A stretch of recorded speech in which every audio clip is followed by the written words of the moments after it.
So we will demonstrate to you on how to make or create a countdown timer, all right, before the worship service starts.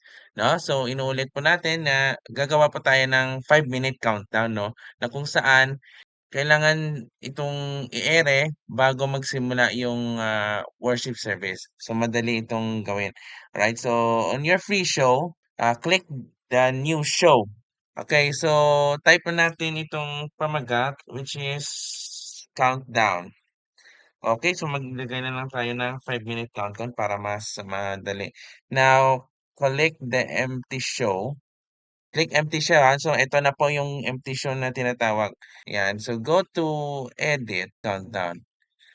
So ang gagawin po natin ay no slide selected, no? Gagawa po tayo ng slides. Ito na po yung itsura. So i-drop down mo na ito. Yan, ito na po yung sinasabi ko sa iyo, yung 5-minute countdown. Alright. Mag-type po tayo lagay tayo muna ng text box, no? Kung saan lagyan natin ng ano ng words na service starts or the worship service starts in may colon. Yan. I-highlight natin muna itong sa taas.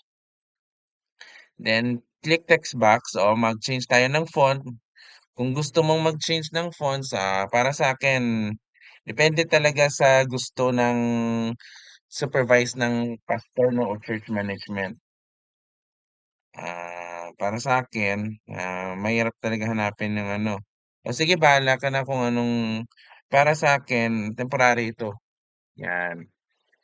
Yan, ito yung muna, yung impact.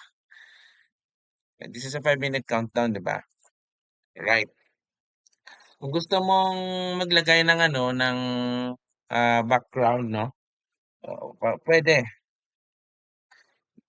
Click dito yung ano, click dito guys ha.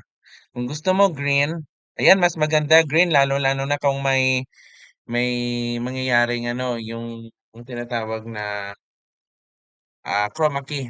Yan. So adjust mo natin dito guys. Yan, pwede. Alright. Now, pwede kung gusto mo. So for now, ito na po yung ganyan talaga yung ano, ganyan talaga. Kung gusto mo palitan balik sa itim, sige, bahala ka na. Ayan. Alright, so ito na po yung ano, yung itsura.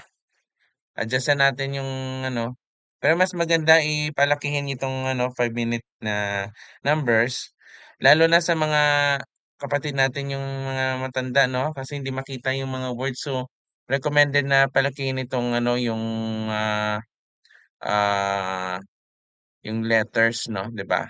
Yan. So highlight, i-ano natin siya, go to text box.